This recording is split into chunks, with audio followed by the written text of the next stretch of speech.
The artificial gravity of the consortium flagship hummed beneath Commander Jennifer Reeves's boots as she stood in the observation deck, watching the violet star system rotate slowly beyond the reinforced viewports. Beside her, Lieutenant Alex Morrison checked his tactical display for the third time in as many minutes. "They're seriously calling this a friendly evaluation," Alex muttered, his jaw tight.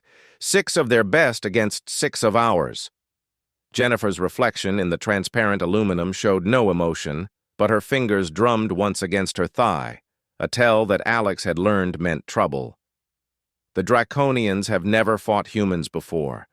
They think we're soft, because we only joined the Galactic Consortium 15 years ago." The door slid open with a pneumatic hiss. Captain Jakar entered, his reptilian features arranged in what his species considered a smile. His scales caught the starlight, shimmering between deep emerald and obsidian. Behind him, 5 more draconian soldiers filed in, each standing over 7 feet tall, their combat exoskeletons integrated directly into their muscular frames through biomechanical fusion, a process that took decades to complete. "Commander Reeves," Jakar's translator rendered his hissing speech into crisp English. "My squad leaders expressed a curiosity about your species' combat capabilities. Your Navy SEALs are spoken of with reverence in your culture, yet you have no natural armor, no combat enhancements, no bio-integration." He gestured to his own chest, where metal and flesh merged seamlessly. "How do you survive?" Jennifer turned from the viewport, meeting his yellow, slit-pupiled eyes without flinching. "Adaptation, Captain. We survive by adapting." "Then you accept our challenge?" Jakar's head tilted, a gesture of anticipation. "A combat simulation. Non-lethal, of course. You're 6 against my 6 in the combat sphere."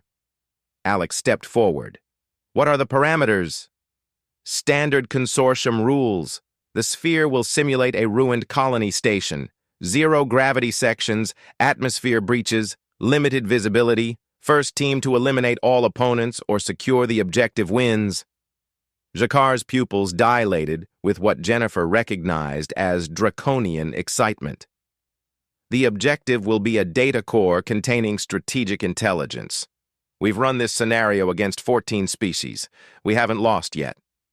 Jennifer exchanged a glance with Alex. They'd anticipated this. The Draconians were the consortium's elite military force, enhanced through centuries of genetic modification and cybernetic integration. They had bone density 3 times human standard, reaction times measured in microseconds, and enough raw strength to tear through titanium alloy with their bare hands. But they'd never fought humans. "We accept," Jennifer said. 24 hours to prepare?" "Granted." Jakar's smile widened, showing rows of serrated teeth. "I look forward to this education, Commander." 24 hours later, the combat sphere activated with a low hum that Jennifer felt in her bones. The massive spherical chamber, 200 meters in diameter, flickered to life as holographic projectors created the ruined colony station around them. Twisted metal, shattered viewports, and sections open to simulated space appeared with startling realism. Jennifer's SEAL team stood in full tactical gear, but compared to the Draconians' integrated armor, they looked almost primitive. Alex checked his compressed air thruster pack, designed for zero-G maneuvering. Around him, Petty Officers Chen, Rodriguez, Washington, and Chief Kowalski performed their final equipment checks with practiced efficiency. "Remember," Jennifer's voice came through their neural comm implants, "they've never fought opponents who think like us. They're used to honor, to direct confrontation. We don't do honor. We do victory," Alex finished, grinning behind his helmet's faceplate. The simulation began. The Draconians moved as expected, a coordinated assault formation, using their superior strength and speed to advance rapidly toward the objective's known location. Their thermal imaging, enhanced vision spectrum, and integrated targeting systems should have made them unstoppable. They didn't account for humans being persistent predators. Jennifer's team scattered immediately, disappearing into the structural chaos of the ruined station. The Draconians, confused by this apparent retreat, pressed forward. That's when the first trap activated. Rodriguez had spent 12 hours studying the combat sphere's physics engine. The explosive decompression she triggered wasn't powerful enough to harm the Draconians' armored forms, but it sent 3 of them tumbling through a zero-gravity section, disoriented and separated from their team. Chen was waiting. His rifle fired not bullets, but high-density foam rounds that expanded on contact, a non-lethal weapon that the Draconians had dismissed as ineffective against their armor. But Chen wasn't aiming for armor. The foam encased their heads, blocking their visual sensors and forcing them to tear it away manually. In those 3 seconds of blindness, Chen had already relocated. Alex and Washington worked in perfect synchronization, using the station's damaged structure against their opponents.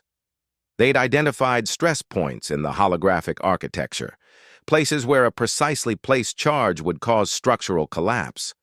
Not enough to harm, but enough to separate, to isolate, to divide the draconian force. Jakar realized too late what was happening. "They're not fighting us," he hissed to his remaining soldiers. "They're using the environment to fight for them." Jennifer heard this through the communication intercept that Chief Kowalski had established within the first 30 seconds. Humans had been hacking since before they reached space.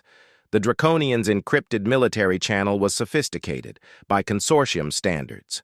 By human cryptography standards, it was practically open broadcast. The objective, the data core, sat in the station's central hub, exactly where the Draconians expected. What they didn't expect was that it was already gone. Washington had reached it 17 minutes earlier using a maintenance shaft that the Draconians' pride wouldn't let them consider. Their honor demanded they enter through the proper route.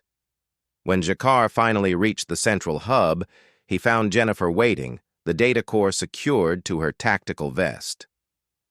Around her, holographic displays showed all 6 Draconian soldiers marked as eliminated by the simulation's AI, taken down not by superior strength or speed, but by tactics, misdirection, and the willingness to fight in ways their opponents never anticipated.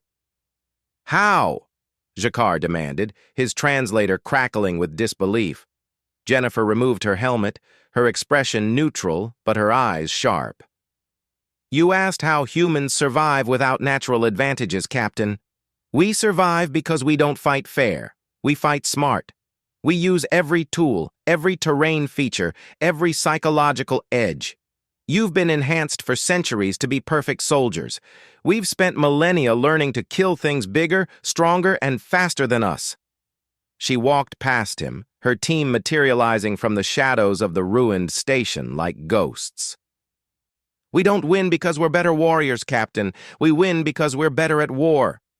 Alex paused beside the stunned Draconian commander. "The evaluation you wanted? Here it is. Never underestimate the species that climb to the top of their food chain without claws, without armor, without venom. We made it there anyway. Think about why." As the SEAL team exited the combat sphere, Jakar stood in silence, his centuries of military experience forcing him to confront an uncomfortable truth. The consortium had 14 species of warriors, each enhanced and evolved for combat.